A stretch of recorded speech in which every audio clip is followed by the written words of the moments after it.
करते थे तो मनी 9 फाइनेंशियल फ्रीडम समिट का अब आ रहा है बहुत ही महत्वपूर्ण पैनल। हमारा इस सेशन को मॉडरेट कर रहे हैं टीवी 9 कन्नड़ के संपादक आर श्रीधरन जी और उनके साथ मंच पर जुड़ने वाले खास मेहमान गौरव आपको इंट्रोड्यूस करवाएंगे। बिल्कुल, मैं चाहूंगा कि आपको हमारा जो अगला पैनल है उससे इंट्रोड्यूस करवाऊं। श्रीधरन, आप प्लीज उनको लेकर आइए। बंधन बैंक के चीफ इकोनॉमिस्ट तथा वाइस प्रेसिडेंट सिद्धार्थ सान्याल हमारे बीच आ चुके हैं। उनका जोरदार तालियों के साथ स्वागत करते हैं।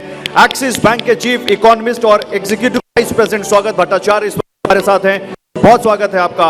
और रेटिंग एजेंसी केयर रेटिंग्स के चीफ इकोनॉमिस्ट रजनी सिन्हा इस वक्त हमारे साथ हैं। मैम, आपका बहुत स्वागत है। और अतुल जोशी जो कि एक फेमस इकोनॉमिस्ट हैं और इंडिया रेटिंग्स और फिच के साथ जुड़े हुए हैं। सर, आप भी प्लीज आइए और मंच पर अपना आसन ग्रहण करिए। बहुत स्वागत है। Sreedharan, it's all yours now. Thank you.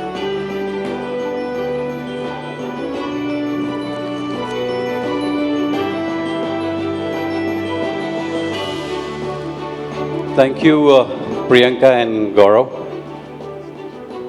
I think the panel that we have chosen for, the topic that we've chosen for this afternoon is really at the heart of what Money9 is about as a product, which is to ensure that we are able to empower every Indian with financial freedom. But that is easier said than done. If we take even the richest country in the world, which is the US, the situation isn't very good. In fact, some of the data that comes out of US might quite shock you. For example, 2/3 of Americans live paycheck to paycheck. So if they didn't get their next month's salary, 2/3 of Americans won't be able to meet any of their EMIs or even run their households. Similarly, a similar number of Americans wouldn't be able to raise $500 or $1,000 in unanticipated expenses without borrowing from, let's say, friends, family, or on credit card. So if that is the situation in a country like the US, in India where 46% of our households make less than 15,000 rupees a month, how feasible is this goal or this dream of making every Indian financially independent? So for today's panel, I'm going to break up my discussion into three large buckets. One, we're going to look at what can we do in terms of changing the habits of our investors and how do we raise the awareness. Second, I'll want the expert panelists also to talk about, now that we are living in a high inflation, high risk and a very uncertain environment, what kind of a saving strategy or investment strategy are you going to need? Finally, I'm going to look at, is there room for policymakers to step in more aggressively perhaps and make investment more attractive for retail investors? So let me start with the first, get the discussion rolling. Rajni, let me start with you. Why is it that after so many years, most Indians still prefer to park their money in savings account, post office account, savings account there? And why is there so much of a caution when it comes to money? So let me begin by throwing some statistics to set the perspective. So if we look at the overall savings of households, more than 50% goes into physical assets, which would be real estate and gold, and less than 50% goes into financial assets, which has just about changed for last year with financial assets becoming more than 50%, but broadly that's the trend. Now, even in financial assets, like you said, around 50% goes into bank deposits and currency, cash. So it's only the remaining 50% which goes into other assets and into something like stock market and mutual funds, only around 4% goes into that segment. So definitely there's a lot of caution which is being exercised here. And I would say the main reason for that is still lack of awareness. A lack of awareness about financial products, lack of access to do that kind of investment.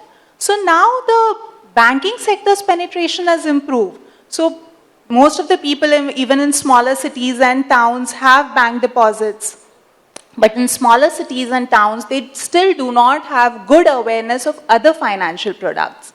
So in insurance, we still have around 15 to 17% of financial savings going into insurance products. Even into PPF, we have around 15-16%. But what is really required is to increase awareness about investment in stock market and in mutual funds, which has improved in the last few years, but a lot more needs to be done. Right. I think that really is the key to my mind. And, before I go to Atul, let me ask Shogata this. In my own family circle, I have a lot of friends, even some of my siblings, who really don't want to educate themselves about investment options. I mean, that's the honest thing, I guess. Is it because they're scared of numbers? Or do they find understanding financial instruments so complex that they take the safety of, let's say, a bank deposit or a real estate or gold or something like a post office savings? Shogata, to your mind, what is really going on here? So first, thank you TV9 for this opportunity of being here. Wonderful opportunity. So it's a complex environment. Look at it, I mean, take slices of the age groups. So people in my age groups who are not very financially savvy, and potentially that's the way it should be. So relatively midlife people should be investing in more secure products. Stock market, say for instance, is the game of the young. And that's the rule of thumb, that your age minus, the 100 minus your age should be your allocation to the equity markets. And equity markets, again, is, you park your money in equities and forget about it for 10 years. So that's a young man's game. Now the young man's game, women's game is also now the cryptocurrencies. Yeah, I mean, now it's coming down a little bit. So that's one. The biggest thing, so I mean, that partially explains. The second part is income distribution. Incomes in India and disposable incomes, that is after the basic, the expenditures, etc. So disposable incomes is concentrated in the top 3 or 4, 10% deciles, as they are called. So so they have the maximum amount of savings, disposable incomes. In that, I think there is a fair bit of, and particularly amongst the younger groups in that bucket, I think there's a fair bit of understanding of, and particularly when in the last 2 or 3 years when equity markets go up like a rocket, so then there's a huge shift. And which is understandable. I mean, for many people, I mean, in the big cities, even in tier 2 cities, that people see that when bank rates of interest, even fixed deposits, is much less than the current inflation, whereas your equity markets are giving you 10% return. So there is a huge shift, which you saw in the SAPEs, investments in mutual funds, investment in direct equities, and cryptocurrencies, of course. I mean, so all of that. So that shot up. And now that the equity markets are down, so is the investment in mutual. So that implies a certain amount of, and in mutual funds, remember that they had penetrated down into the tier 2 and even in some cases in tier 3 cities. So that a fair bit of money was coming in from that. So I think basically amongst the target segment where a lot of savings, financial savings, as Rajni said, I mean, still there's a huge amount, and particularly I'm sure from the semi-urban and the rural areas, investment in fixed, in physical assets. So I think there is a fair bit of literacy, not generally, I completely agree. So that needs to be done. But I think people are savvy enough to realize where the returns of their financial savings are going to come from, adjusted for some bit of risk. And now, given the carnage that we are seeing, I mean, a lot of the young people who are coming in from the tech sector, the global capability centers, so those people have now realized that they actually need to save more. So, I mean, the good times are gone. Yeah. So I think it's a complex melange of things, but the basic thing, if you want to increase financial savings, the one thing that explains financial savings increase is high growth. So whatever else needs to be done, and hundreds of things need to be done, the basic thing that needs to be done is get your growth rate up. Right. So that is something which is not in the hands of an ordinary Joe like me, for example. But I still need to secure my family. I need to educate my children. I need to get my son, daughter married, buy a house, buy a car, everything. So Siddharth and Atul, the other point which Shogata made is that it is not so much a lack of awareness, while that is definitely there, but what he's hinting at is basically that there's a relatively low risk appetite among us Indian savers and investors. So let me start with Atul, then we'll go to Siddharth. Is it a function of risk or is it still a disposable issue? I think it's function of both. If you look at the disposable income, consistently it's been coming off. And the way to look at it is to look at how the Indians have been borrowing. If I look at 2010 data, the personal loans outstanding from banking system to individuals was about 6 lakh crores, thereabouts. 2020, it became 25 lakh crores. And from 2020 March to December 23, that 25 lakh crores has become 40 lakh crores. Now add to this the amount that the banking system disbursed to NBFCs, which moved from 1 lakh crores in 2010 March to 16 lakh crores by December 22. Add to this the loans given by microfinance institutions, the lending platforms, the gold loan companies, etc., etc. My sense is about 35 crore people on an average should be the borrowers, the number, in terms of numbers. Now this is exactly opposite of our ancient wisdom. In Hindi we say that ki Deva Daitya hai. Deva is borrowing. Deva Daitya hai Kaliyug ka. It takes life away. So, we have lost that wisdom. We are borrowing for living in the present. And, the Bappi Lahiri song, Kal kya hoga kisko pata, abhi zindagi ka le lo maja. So everybody is taking maja, which is consumption, which is reflected in housing, etc., etc. But it is something which is doing away with the savings. So one is the attitude. The second is the risk. As Saugata very rightly said, it's a factor of age and also the understanding that one has to develop. There is not enough dissemination. The entire information is, let's say, centered around either mutual funds or insurance companies. They have the money, they have the power, they have the ears of the regulators. But there are so many other things which, are good products, but there is no dissemination of information. The third thing I would say is the regulators need to play their part. One of the RBI governors simply shifted the whole interest rate risk from banks to the individuals. It was Urjit Patel, I think, who said that housing loans will now be linked to repo. Now, I don't know, it just beats my logic as to who is more capable of managing the interest rate risk. You're going to see, the repo rate increases and you're going to see the kind of stress on housing loans, personal loans, vehicle loans. This takes away your savings potential. Regulators need to intervene and think about what they've done. So there are so many things about savings which one needs to really look at. It's a complex picture, but the more, let's say, attitude we develop, the more information we give, little bit of regulatory intervention and product innovation, we are there. Great. So Siddharth, Atul's thrown an interesting point into the mix, which is that increasingly Indians are spenders and not savers. Atul, correct me if I'm wrong. That's essentially one of the threads that's emerging from what you just said. Yes. So do numbers bear out? And obviously he's talked about the NBFC borrowing numbers. But according to you, what's really going on? Are we like, the economic growth obviously has to come at the back of consumption. And Bappi Lahiri song, your take? I'd put it this way. Over the longer term, if I take a 10-year horizon, I'm pretty positive, quite bullish on overall overall savings rate, households I'm talking about, as well as financial savings rate in particular. I'll try to explain why I think that way. Think about yourself, think about any other individual. Savings rate is a function of what? Savings rate is a function of, all the speakers have also indicated about that in some way or other.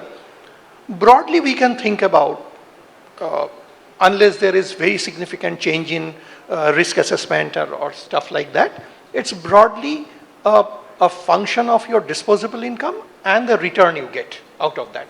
If you want to make it slightly more spicy, you can call it risk-adjusted return. Let us not get there. So basically disposable income and return. Now, at this moment, last few years, we have seen a situation where there has been a very significant headwind for disposable income in general, from both sides. In terms of overall income growth, there has been a bit of a dent in that, as well as because overall inflation, etc., basic inflation level had been very significantly high, your disposable income has been coming down even more. And also, to some extent, here the return factor didn't really play too much of a role. In fact, in some of the segments, we have seen returns or the rate of interest or the stock market, yield, whatever you call it, have also have actually gone higher. But here there is a classic case of what in terms of economics we call the income effect versus the substitution effect. It's not a substitution between both these things have actually come into play. The income effect didn't really allow the overall pull for savings to go up. And also, in terms of, didn't really, was not helped by the substitution effect either. So in the near term, we got one particular phenomena which you don't really expect to persist for a very, very long period of time. Over the longer period of time, you are actually seeing overall income level going higher, awareness going higher.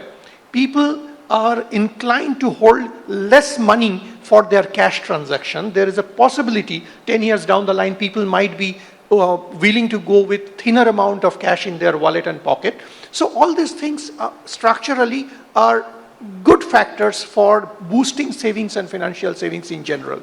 Add to this particular factor one particular phenomena that when we are talking about say 10 years down the line, we are talking about the per capita income or overall income for an average individual moving to a zone where he or she can think a little more proactively about saving, meeting all the consumption and essential needs, right? So we'll be, as a nation, we'll be moving in that direction. Awareness level will be slightly more. So overall, I see reasons to be more hopeful about savings and financial savings in particular over a 10-year horizon. While I completely agree that the phenomena didn't really hold too well over the last, say, 3 years, right. Or you cannot be that sure about the next 2 years. All right. So, Rajni, let me ask you one question on this topic before we move to the next two other sub-themes. Do you think the increasing digitization and digital banking and the ease with which people are now able to send and receive, money on their smartphones, is that going to spur a change in investment habits, and therefore we will see a greater sophistication among investors in terms of their own financial security? Definitely, this is going to pan out over the next few years. In terms of digitization, we have seen a very big boom, and especially during the pandemic. And we are seeing it in all spheres of life.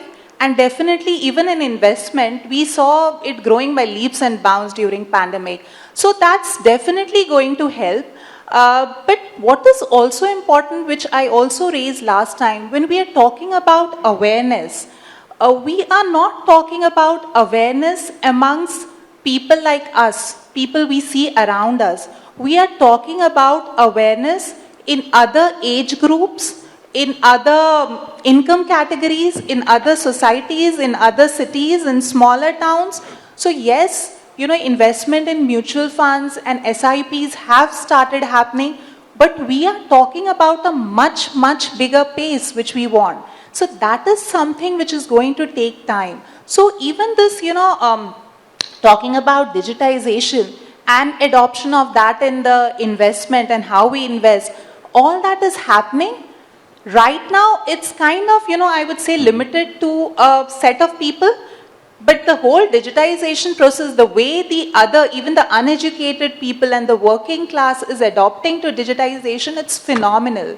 So it will take some time before it moves to that segment, but I think what is more important is to overall increase more awareness about other financial products, apart from the saving schemes and bank deposits, which everyone is aware of. Right, okay. So now let me come to the next bit that I wanted all the panelists to talk about is, the uncertain and the high interest rate environment in which all of us are living currently, I hope it doesn't last for too long, but no one can really predict how long this is going to last or not last.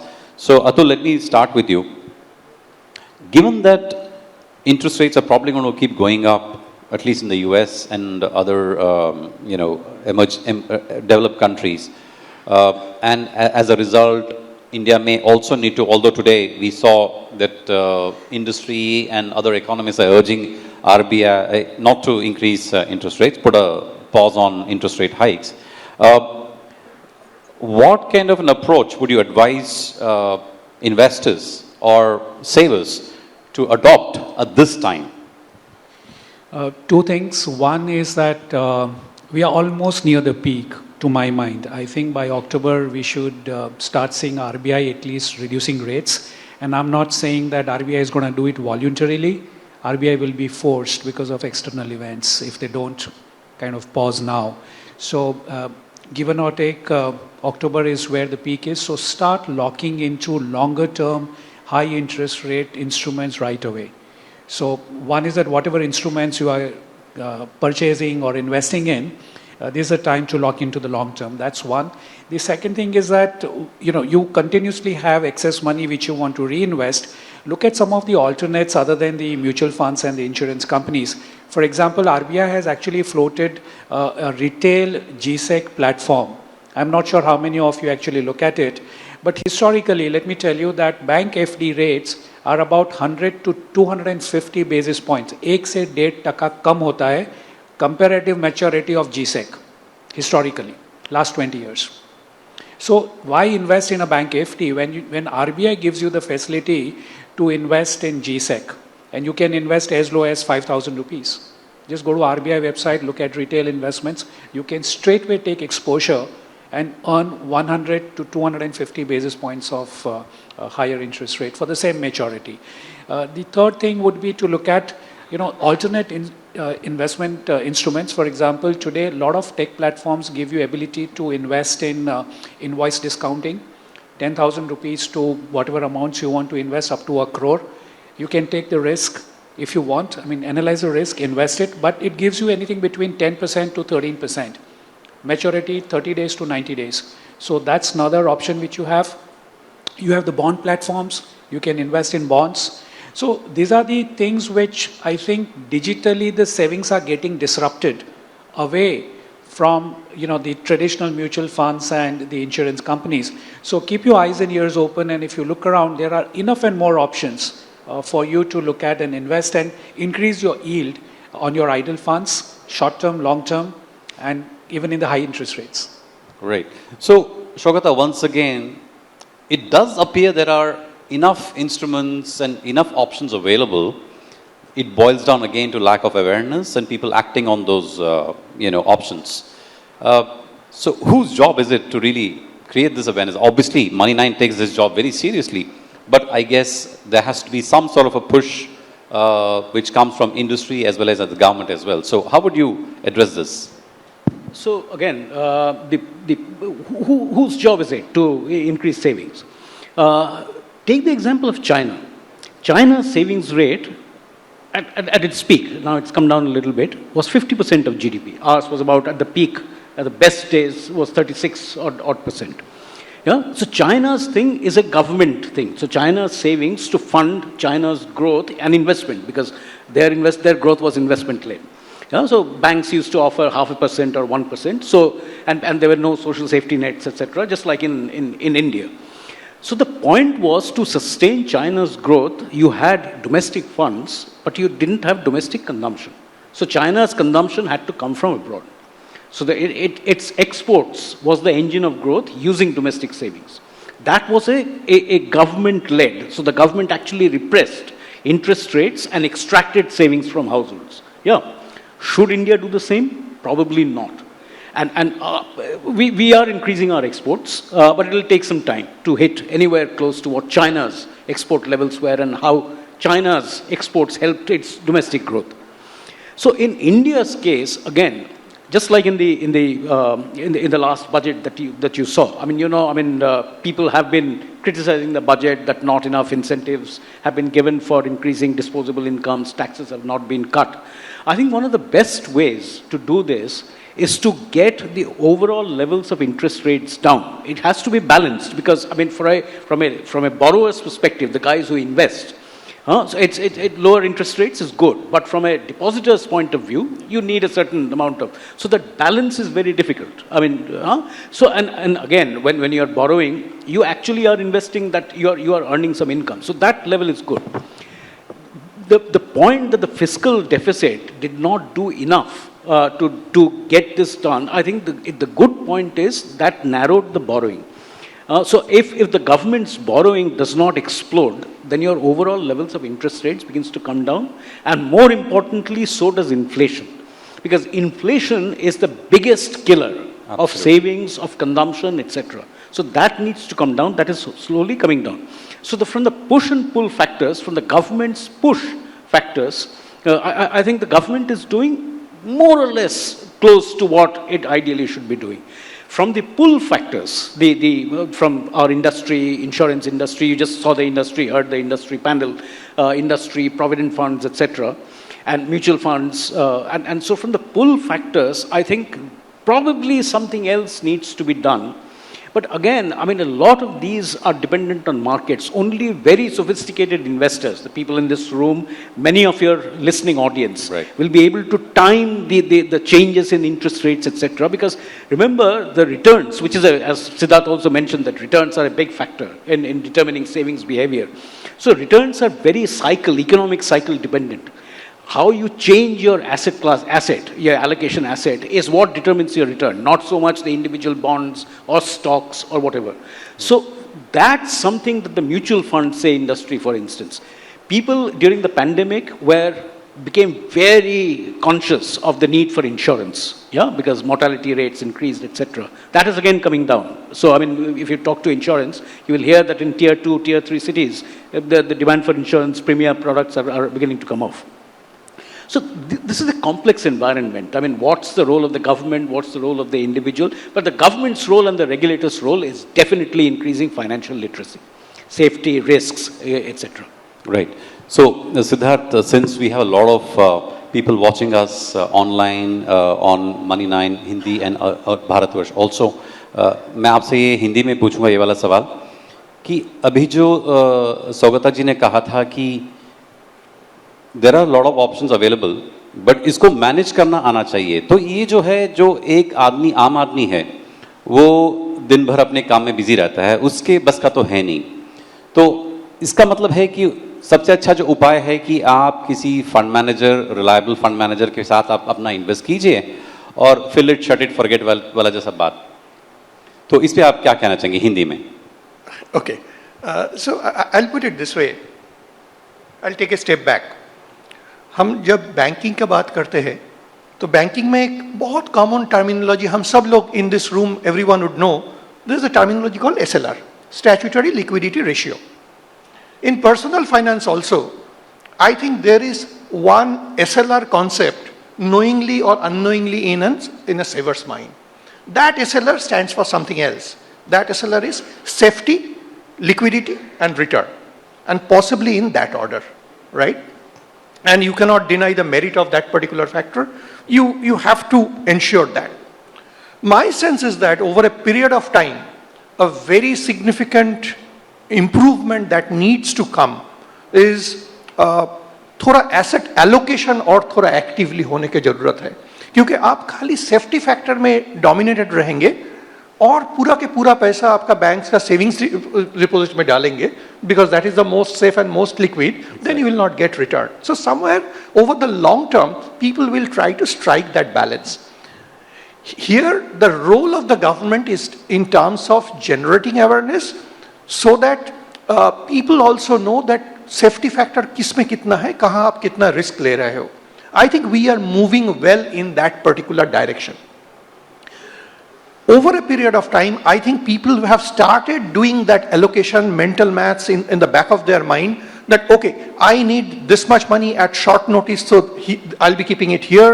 Gradually, we have started talking a little more about insurance, still very less penetrated compared to the optimal level, but at least kuch to money ja raha hai udhar, and obviously the return factor is kind of pulling people towards more towards equity market and some of the more risky avenues where you can take the risk. I think iska saath financial entities ka, for example banks, for example a bank like mine, where there is a lot of network in some of the even rural and relatively less penetrated areas, we are trying to have one particular approach which is also yielding fantastic result. We have realized that even at the bottom of the pyramid also there are pockets where there is very considerable level of saving potential, but that money is actually not coming in the mainstream. But for a bank, it's very costly if you actually try to ambush that particular market. You cannot do that. There comes a role, people talk about digital. I think there is a very significant role about data and analytics that we try to introduce in a very significant way, where there is scale, where your efforts can be a lot more targeted, and actually you manage to educate people to go for this kind of financial savings products. So all these factors put together, I think, I go back to my previous comment that this is what gives me a lot of optimism about overall financial space and financial savings in general. Right.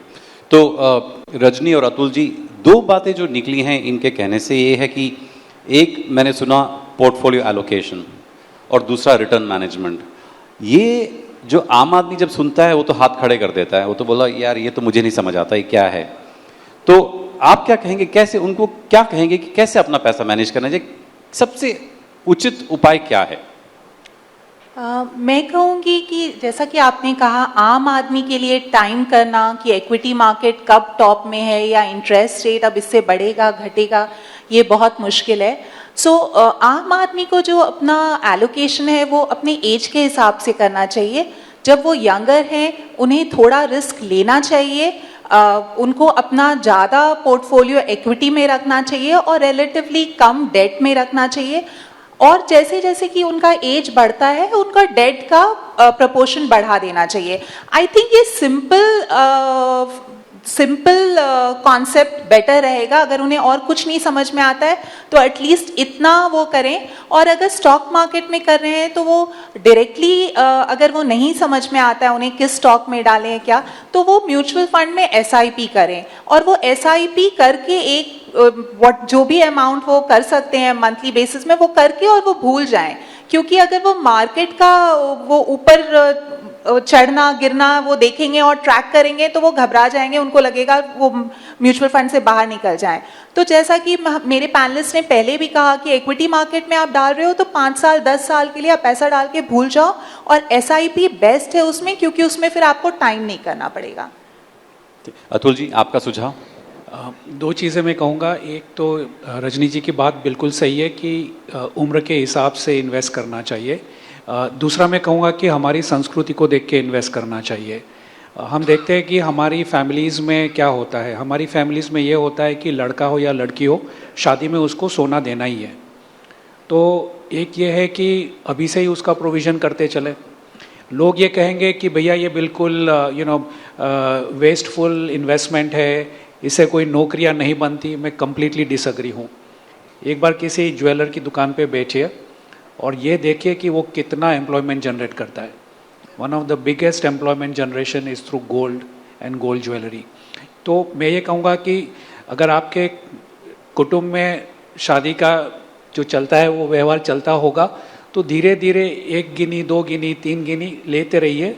हम अगर हमारे पुरखों को देखें तो उनके पास ये tradition थी और आज भी कई सारी फैमिलीज़ इसको आगे बढ़ाती रही है। आज की तारीख में इसकी मैं एक ये दूंगा, साबिती ऐसे दूंगा कि गोल्ड लोन कंपनीज इतनी सक्सेसफुल क्यों हैं। गरीब के पास सोना था तो गोल्ड लोन कंपनीज में गोल्ड दे चुके, अगर नहीं होता तो क्या करते। तो ये बिल्कुल मेरे ख्याल से अनप्रोडक्टिव क्लास जिस तरह से बताया जाता है गोल्ड को, आई कंप्लीटली डिसएग्री। आपकी ट्रेडिशन के हिसाब से आप इन्वेस्टमेंट करना चालू करिए। दूसरा, आपका एजुकेशन। आज की तारीख में चाहे कितना भी आदमी गरीब हो, वो चाहेगा कि मेरा बच्चा पढ़े, तो आपको लॉन्ग टर्म इन्वेस्टमेंट चाहिए।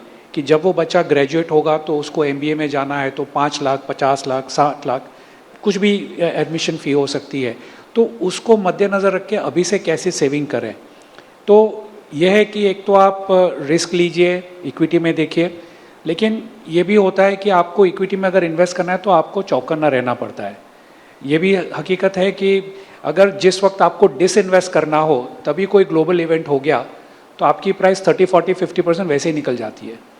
तो ऐसा नहीं है कि आपने इक्विटी में इन्वेस्ट किया तो आपको प्रॉफिट होना ही होना है, या आपने इन्वेस्टमेंट SIP में किया या म्यूचुअल फंड में किया तो आपको प्रॉफिट होना ही होना है। Equity means risk. चौकन्ना रहिए, 24/7 वो एबिलिटी है तो आप बिल्कुल इन्वेस्ट करिए, खूब पैसा बनेगा। 1 लाख से आप 50 लाख आराम से बना सकते हैं, चौकन्ना रहिए। या फिर आप जाइए long term investments. Long term investments में आपको मैं कहूँगा सबसे सेफ तो GSEC है ही है, गवर्नमेंट ऑफ इंडिया सिक्योरिटीज़ है, और आज की तारीख में आप 5,000 रुपये से लेके 5 करोड़ रुपया एज एन इंडिविजुअल आप सेव कर सकते हैं, तो वो भी एक ऑप्शन आपके पास है। लॉन्ग टर्म बॉन्ड्स होते हैं, जैसे कि SBI के बॉन्ड्स है, 81 बॉन्ड्स है, आपको आज 8.25, 8.5, 8.9% मिल रहा है। तो आप अगर देखेंगे तो काफ़ी सारे इन्वेस्टमेंट एवेन्यूज़ तो है, लेकिन हमारी जो ज़रूरियात है उसके हिसाब से भी हमको इन्वेस्टमेंट करना चाहिए, उम्र का तकाजा लेते हुए, लेकिन साथ ही साथ हमारी जो फैमिली ट्रेडिशंस है और हमको जो लगता है कि कहाँ कहाँ पर हमको कब कब तकलीफ़ आएगी, उसके लिए प्रोविज़न करके अगर इन्वेस्टमेंट करते चलेंगे तो बोरोइंग का समय नहीं आएगा। So now we down to the last 3 minutes of this panel. One thing which I want to wrap up this panel on is the fact that a lot of people, the average Indian has an expectation from the government that the government will do something to incentivize me to save. But like Kennedy very famously said, don't ask what the government can do for you, what you can do for the government. Here we are asking people only to do it for themselves. Like how can you become financially more secure? So that's the question they have to ask themselves. Shogata, let me start with you and we'll try to wrap this up in 3 minutes with all 4 of you.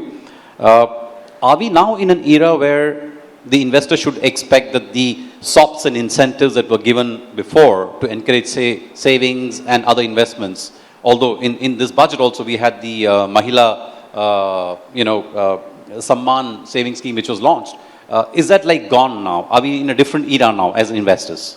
So to a certain extent that's over and done, because एक तो है जो ELSS investments थे, उतना पैसा उतना successful नहीं हुआ।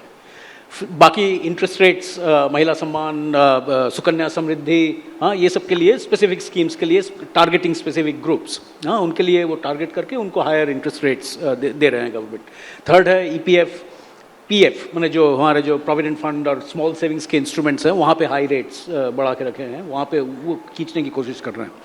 बट वही चीज़ है, बार बार वही कह रहा हूँ यहाँ पे कि rather than the specific incentives को इसको ट्वीक करे उसको ट्वीक करे, वो नहीं, एक कंसिस्टेंट प्रोग्राम रखे कि अगले 7 साल में 10 साल में 6.5% हमारा ग्रोथ होगा।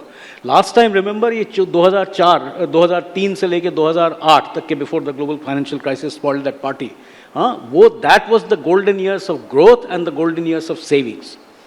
वो मैंने गवर्नमेंट का ये सब छोटे मोटे ट्वीक करके थोड़ा बहुत तो जाएगा ये पैसा, मैंने 10,000 करोड़ आएगा, लेकिन पूरे स्कीम में जहाँ 40 लाख 50 लाख करोड़ की बात कर रहे हैं हम लोग, क्या फ़र्क पड़ता है यहाँ पे, वो सब नहीं।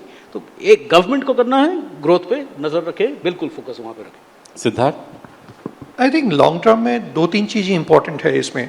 One factor is consistent policy, so you cannot go one step forward one step backward. I think that's very important. In that context, given that we are moving towards a slightly more cleaner regime, is not a bad thing to have. And people, I mean, the target group of savers, they are also maturing over time, so it's not a bad thing. So consistency is possibly the key. Ensuring safety of the various instruments or making people aware of the various risks that they are taking is possibly the other most important thing. And there, it's not only the responsibility of the regulator and policymakers. I think every stakeholder associated with the financial ecosystem, regulators, policymakers, banks, NBFCs, media, analysts, everyone would have to play a role apart from that. I think these two are the long-term key to me. Great. Rajni? So I'll simply put it that research shows that not just in India but globally also, tax incentives do not necessarily lead to increased saving, household savings. So I think, like what my other panelists have been saying, the government focus should be on growth. High per capita income will ensure higher savings. So that's what the focus should be on. In fact, removing with the new tax regime, with all these tax incentives going, in fact, there'll be flexibility to the households to invest in whichever they find apt, whichever asset. Atul? मेरे हिसाब से financial literacy सबसे ज़्यादा important है। आज की तारीख में गांव-गांव में लोगों को पता है कि पीएम आवास योजना है, लेकिन किसी को भी पता नहीं कि आरबीआई की सिक्योरिटी 5,000 रुपये में मैं खरीद सकता हूँ। तो फाइनेंशियल लिटरेसी गवर्नमेंट को उसमें इन्वेस्ट ही नहीं करना है। तो I think financial literacy government को खुद को इन्वेस्ट करना चाहिए। और टैक्स ऑप्स का मेरे हिसाब से तो कोई इतना इम्पैक्ट नहीं पड़ेगा, लेकिन इंडिविजुअल्स के लिए अगर हमको डिस्पोजेबल इनकम बढ़ानी है तो मेरे ख्याल से इंटरेस्ट रेट रिस्क जो आज की तारीख में इंडिविजुअल्स के पास है उसको थोड़ा हटा के इंस्टीट्यूशंस के पास लेके जाना चाहिए। Right. I'll want to end this panel with one bonus question to Atul because he's the financial advisor to a lot of people. Atul, one of the very interesting points made by one of the previous speakers, and that was an advice to the common investor, is that don't focus on just returns, focus on your goals. आपने बेटी की शादी करानी है, बच्चे को बाहर पढ़ाना है, गाड़ी लेना है, बड़ा घर लेना है, जो भी है, आप उस पे फोकस कीजिए, आप रिटर्न्स पे मत focus, because that is tangible and returns can keep varying. So, what is your take on that? नहीं, बिल्कुल। देखिए, मैं एक ऐसे सबब से आता हूँ, मैं विले पार्ला में रहता हूँ। वहाँ पे आप देखिए कि बच्चा पैदा होते ही बाप घर खरीद लेता है। देखिए, सीधी सादी बात है, बच्चा पैदा हुआ कि घर खरीद लो, ये एंशिएंट विजडम है उनकी। तो क्या होगा कि बच्चे का जो हाउसिंग रिलेटेड इन्फ्लेशन है ऑलरेडी टेकन केयर ऑफ। पैसा है तो बात अलग है, लेकिन आई एम सेइंग कि ये एक सोच है, उस सोच को आप पकड़ के रखिए कि आपको आपके बच्चों को सिक्योर करना है, ना कि उसको बोरोवर बनाना है। उसने क्रेडिट कार्ड लिया, उसने पर्सनल लोन लिया, उसको कार चाहिए, उसने कार के लिए लोन ली, घर चाहिए, घर के लिए लोन ली, क्यों लेनी है? आप प्लानिंग वैसे करिए कि जो आपके गोल्स है उसके हिसाब से आप अभी से प्लानिंग करिए। जितना रिटर्न्स इग्नोर नहीं कर सकते हैं, एजुकेट कर लिए फाइनेंशियल लिटरेसी से, रिटर्न्स मैनेज करिए, रिस्क मैनेज करिए, कैपिटल लॉस को मिनिमाइज करिए। Excellent. I think we got some really great points from each of the panelists today. If most of the ARM investors maybe took away just 50% of what they said, I think they'll all be very rich as India grows. So let me thank all my panelists, and I request the audience to give them a huge round of applause.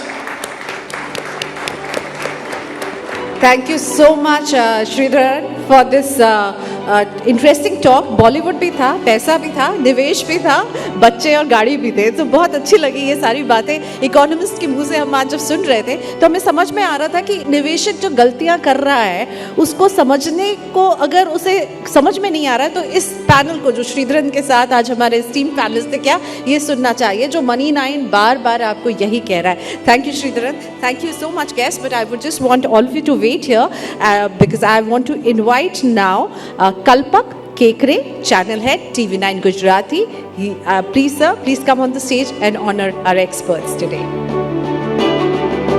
Can we have the mementos, please? A big round of applause for a very interesting conversation.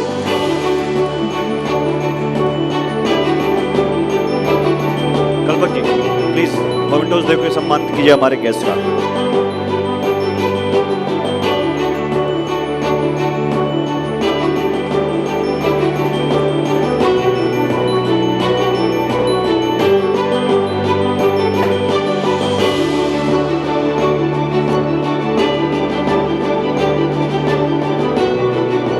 Please तालियां रुकनी नहीं चाहिए, एक बार जोरदार तालियां फिर से। देखिए, आज हमको बहुत सारी काम की बातें पता चली, इतना तो हम कर ही सकते हैं अपने गेस्ट के लिए कि तालियों से उनका आभार जरूर जताएं। मुझे लग रहा है तालियों का जोश कम हो रहा है। कोई बात नहीं, इसके बाद टी ब्रेक लेते हैं। हाँ, चाय के थोड़ा जोश चाय की जरूरत है। जोश भी आएगा और आगे और भी बहुत सारी काम की बातें होंगी।